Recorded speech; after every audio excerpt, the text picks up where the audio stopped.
There are 4 main reasons you get into the mechanical keyboard scene. Number 1, the feeling. The feeling you get the first time you try a mechanical keyboard is the biggest eye-opener. It's insulting that most people will never experience anything but the $5 keyboard that came with the business line PC your IT department just purchased. Number 2 is sound.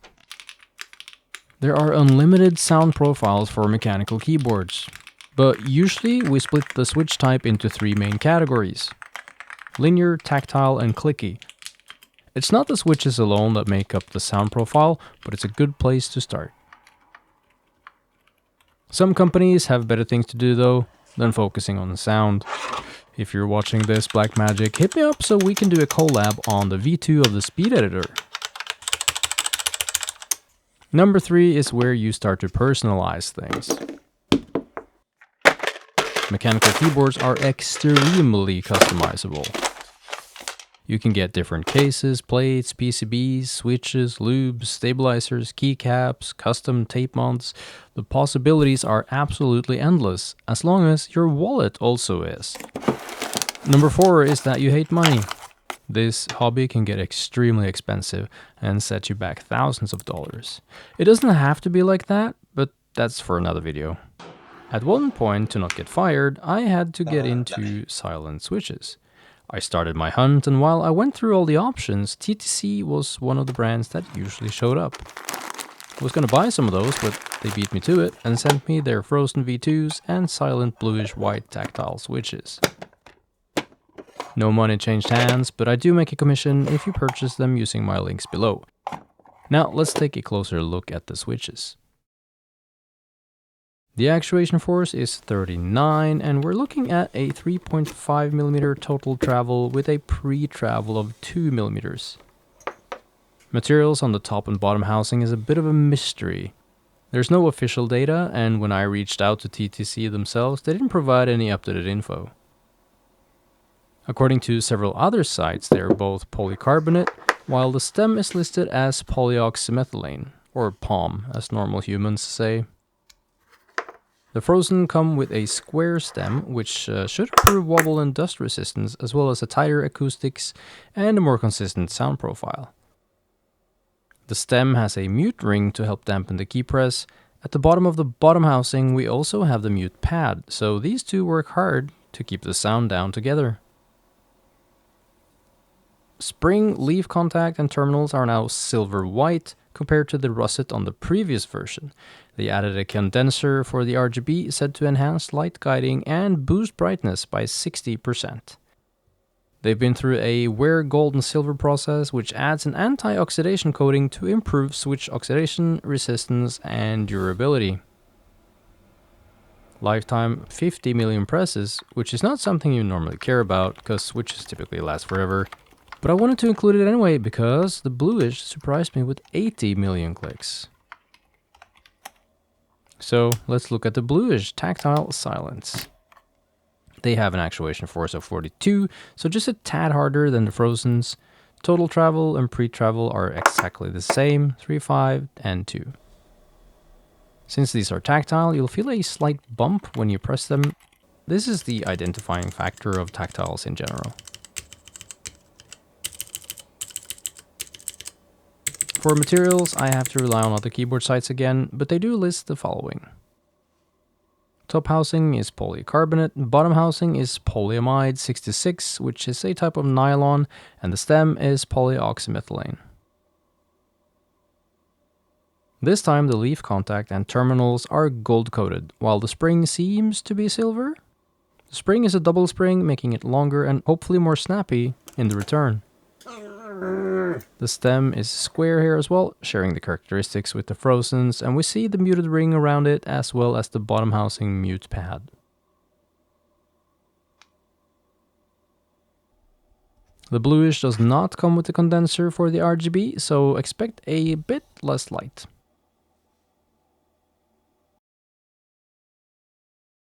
Y'all ready for some sound tests?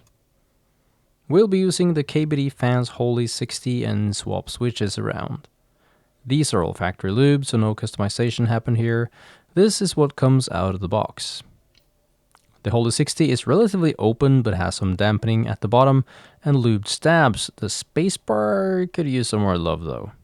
Keycaps are the lovely PBD Fans X-Ray, prettiest keycaps around. If you know a set you think is prettier, let me know. I'd love to test them. Oh, by the way, I'm using a Logitech MX Master 3, not the 4 or 3S. If you want to sync the sound, make sure the sound level of the clicks match yours. If you don't have MX Master 3, it's kind of a normal sounding mouse, so if you have any mouse, it'll most likely not be too far off.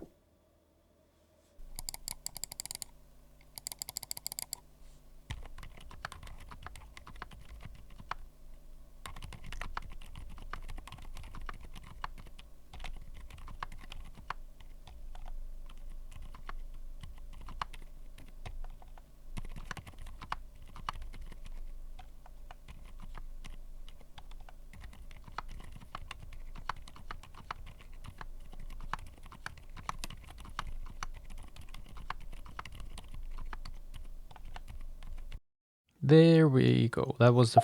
I gotta unplug the board. That were the frozens. To get the Bluish going, I have to disassemble and reassemble the board with the switches. Pro tip, if you're into making keyboard sound tests, or if you just want to test a set of switches, you only have to swap the alpha, spacebar, backspace, and maybe shifts and the return key to get a good enough experience. Don't worry, we'll listen to the Bluish sound test now first, and then we'll do them side by side so you get a perfect test between the two switches.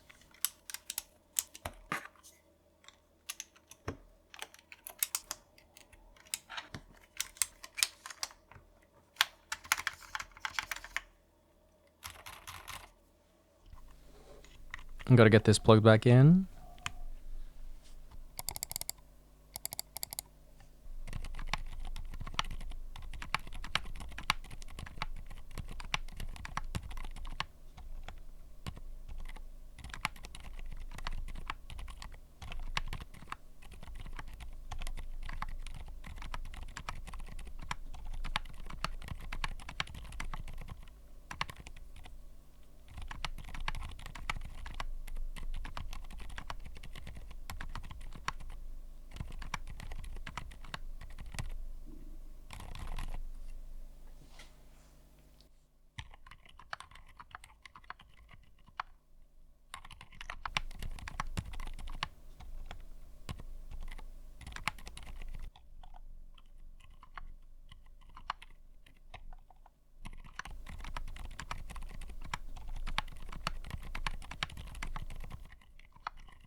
So, what's the verdict?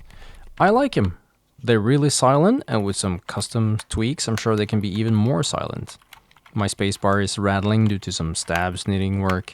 I think some more lube could fix some of it. Felt like the stem at least could survive another thin stroke. More closed off board, dampening, maybe tape mod, and if you're in the crazy corner, O-rings and films can be added.